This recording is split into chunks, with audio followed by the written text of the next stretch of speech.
Did you know that curating the listener experience is key to doubling your downloads and getting new and existing listeners to binge your content? This isn't incredibly hard to do, but it does require setting up a process in place. And in these podcasts, you always hear me talking about how it's all about cumulative action to increase your podcast downloads, to increase your authority online, to lead to more sales. And this episode is no exception. I just know that it's the end of the year and so many podcasters have been asking me, hey, I'm close to hitting my download goals. I just really need to start hitting new thresholds because either I want to apply for a sponsorship with a brand or I just want people to listen to more of my content. And these are valid questions. They are valid requests. And so basically these podcast episodes going to be super practical, but quite quick because I want you to listen to it and feel like you can implement everything that I'm talking about in this episode. In case we haven't met, hello, I'm Anna Xavier. I'm the founder of the podcast space. You can call me a marketeer for podcasters. I help podcasters craft better podcasts from inception to the marketing process. And if you are a small business owner, how you can actually use the podcast as an effective tool for your business. So let's dive right in. Okay, what does it actually mean to quote unquote curate the listener experience? Well, so much of what we do, we get to the point of publishing the episode, and many times because we've been doing it kind of like everything in one sitting, in one day, we haven't really taken a lot of thought into it.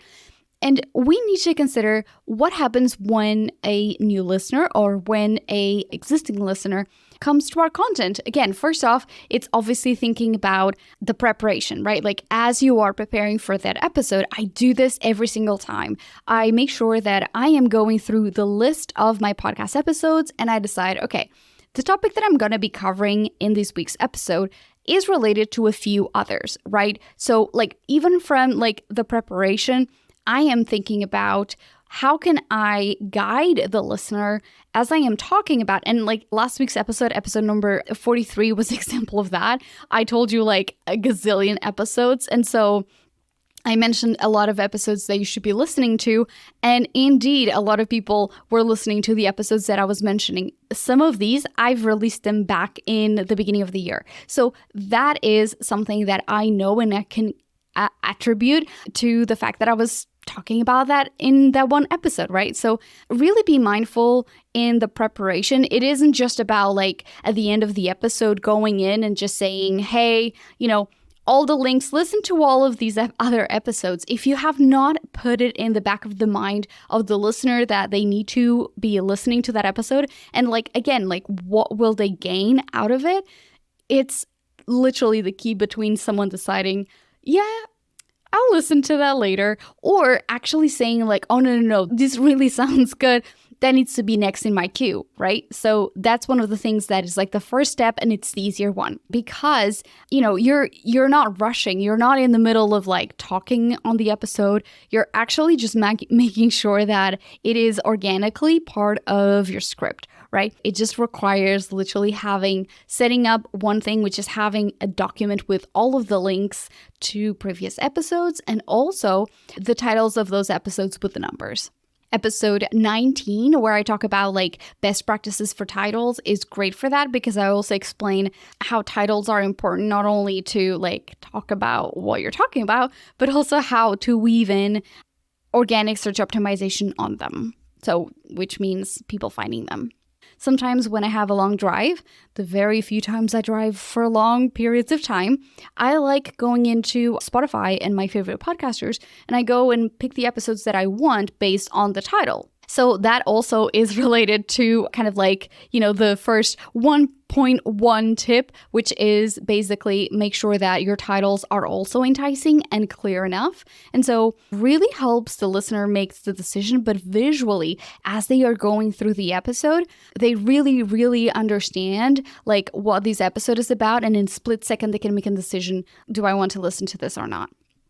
All right, visually also, I want to tap into something that I do that is very subliminal, but it really helps the listeners navigating the content and curating that experience. So right now, at the end of the year, I've been doing a lot of combination of like solo episodes with guest interviews. But earlier in the year, I was doing a lot of solo episodes. And as you are going and scrolling through Spotify or Apple Podcasts, I do customize the image for the podcast cover art. And so I upload that cover art also on my website. So basically it's like double duty. But if I'm doing solo episodes, like 3 solo episodes, you will see that one of my headshots has like a yellow sweater, and then on the other one has the green shirt. So basically that is made for visually to break the cycle and to actually make you realize that there's a different episode. Because when you're scrolling really fast and something like catches your eye, like you're more attentive, right? And so if you just have like the same image time and time again, it kind of blends in. I know it's like such a tiny detail, but this is what I do. Like I like thinking about what is my branding communicating. And this is one of the little things that help you stand out from other people that like don't put any cover art that is customized, or that like don't pay attention to stuff like this. And so looking into tip number two is to actually curate playlists on Spotify, on YouTube, or on your website.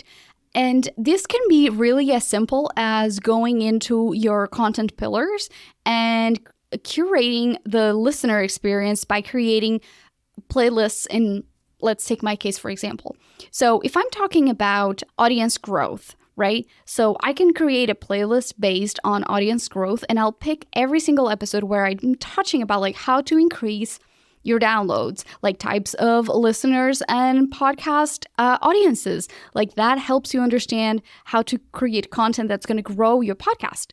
If I'm talking about like content planning tips, I will create playlist about that, and I'll curate that. If you wanted to create just a playlist for like guest interviews, or for instance, if I wanted to do something like user experience and SEO, I can. So I have episodes on how to title your podcast better. So some of these episodes actually like fall onto 2 separate categories and 2 separate like content pillars. But if you haven't, I'll make sure that I include the link on content pillars, which is because I forgot to talk about that, episode 13. So I explain like what content pillars are and like how you can use them to create content for your show and to create a consistent podcast. Going back to like YouTube. YouTube is searchable. People are searching for specific topics and playlists are recommended. So if you have a podcast playlist created about that specific topic that you know people are going to be searching for, and by the way, you don't put like random words, like really put either the keyword that it is, like, you know, content strategy, right? Or maximizing guest appearances, and you can create something like that. Or if it's like questions your listeners normally have, right? I'm actually using my podcast in the programs that I have. So I'm doing one-on-one programs. And sometimes after my podcast power hours, I tell the client to go, hey, listen to this episode and this episode. I'm actually answering questions about that. So if you have a playlist, that's even better. Another thing to consider is actually like making the playlists on your website and embedding those episodes. So basically, if you have step 1 to 5 of how to get something done, you can really use that page to create like the complete guide to do, insert, whatever. And you can actually get search results on Google and show up higher because you have such a thorough information piece on that page, that you have embedded the episodes, or that you have that playlist and you have like actually created a very thorough description. I hope this is making sense. In my head it is. So Spotify. Spotify is one of the most used platforms. I mean, we all have either saved a friend's playlist in music particularly, or we've created our own playlist, right? And so just think about like what you do for music is what you do for podcasts. So for instance, if you are searching for, like, there are things that you know that you need to check in time and time again. Like for instance, if I'm breaking down an episode on analytics, I know that that's an episode that people probably would save. And so it's just thinking differently how you can think about growing your podcast. And now, on the back of that, Spotify has just released a new feature. Well, I think it was early October. They released these new features, which is pretty much like on the back end of Spotify for podcasters. You go to spotifyforpodcasters.com. And then when you log into your profile in the back end, you can fill up this like little box that says other content like this. And so what you can do, if you actually go on Spotify on my profile, you can see that I've recommended Simona Costantini's podcast and Lloyd George's podcast. And so what you can do, you can also put a link to a playlist that you've created, right? So if you're thinking about how to curate a better experience, if you have like, let's say, I normally help podcasters grow the show, right? Like they already started the podcast. But if I wanted to create a series where it's like how to start a podcast, I could create a playlist that is all about like step 1, thinking about your description, thinking about your goals, types of podcast episodes that you need to consider. This is the kind of experience that you can layer a lot on, right? And if you're listening and you're a podcast editor, because I know you're my secondary audience, think about it like that for your clients, right? What could I offer that is really cool for my podcast client that they may not have thought about? And so that could be something like a very known guest in the industry that gives them a lot of clout, or maybe it was a podcast interview that got featured in God knows the top of the charts of whatever, right? Think about how can you show up in the best light to your audience in order for them to kind of listen to more content, to get more excited. Again, feature stuff that you actually are proud of. And then let's look into the last one. And this last one is specifically for new listeners. So I have multiple pages that are high-performing pages on Google, which means they show up on the first result page when you're Googling the terms that I created content for. And these are pages that I created back in 2020, so like the very beginning of the podcast space. I created those pages and I thought, and this is something like another trick, which is I have created podcast episodes that are related to that content that I'm talking about on that page. Maybe it's something that I didn't really touch on the article and I'm like wanting to give a different approach. But I actually created podcast episodes that were not necessarily like based on any of the things that are like I know clients need right now, but they're based on getting that new audience, right? So I'm only thinking about targeting new listeners.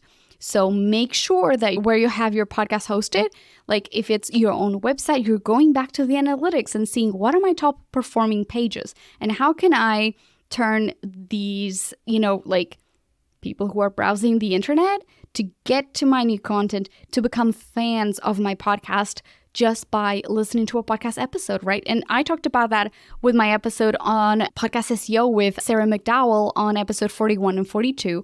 We talk about like the user experience and we really talk about that. Like one of the reasons why quote unquote Google likes multimedia content, it's just because people like listening to content in different formats. And so I had people, and I see that on my analytics. And this is why it's so important to really look at your podcast analytics and understand why people are going to that content. And that means that you actually have to align like your website analytics to your marketing efforts, to your podcast analytics. And this is something that I do all the time with podcasters. I have to be better at saying, hey, if you're trying to learn about like why are people kind of consuming this type of content, if they're not consuming the right type of content that you want them to consume, why is that? Work with me. Send me a message. It's on the show notes. Talk to me on Instagram. I'm at the podcast space. I definitely want to work with you. I have to get better at this because I'm always telling you like, talk about your services. And I'm like, this is one of the things that I do all the time because people kind of like don't bridge those kind of like 3 elements, right? And so this is something that is like a hidden trick. And I've been getting so many just new listeners on content because then I thought, okay, if this page is bringing in new listeners, I need to make sure that there's a button, right? To have them subscribe to the podcast from there on the most, I'm not going to include like the 13 buttons, but I'm going to put like Apple Podcasts, Spotify, and YouTube. Like I know that for sure, those are going to be there to help these new person who got into my website to convert them into a listener, right? And so here's what you need to think about. Like you want to go, and this is more on the complex side, but you want to go back to that file and say, okay, I'm actually going to take that one episode. I'm going to record like a quick add-on for new listeners because that podcast episode is actually bringing a lot of traffic and I want them to do something specific and re-upload that to the platform, because you can do that, by the way. You don't have to delete the episode. And the option number 2 is to actually record a little clip and insert it as a dynamic ad. And that is something that like not all podcast platforms allow. If you have a paid podcast platform, they are likely to let you do that. So again, these are just different ways to guide your listeners. So just recapping, number 1, take time to think ahead and make sure that there's an intersection that you can use for connecting with other podcast episodes like I've done on this episode. Number 2 is to create playlists on Spotify, YouTube, and in your website, especially if you have like topics that are like aligned with your content pillars, if these are things that your current clients or your potential clients, potential leads from the episode keep asking you about, right? Like give them what they are asking you. If they are asking you for things, give it to them. Stop saying like, oh, that's work. Like at the end of the day, you're reaping the downloads. So let's go.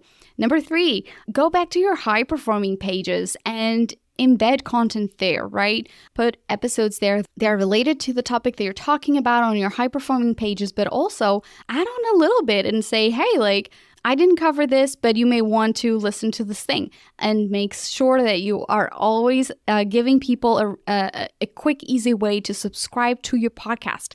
Always YouTube, Spotify, and Apple Podcasts.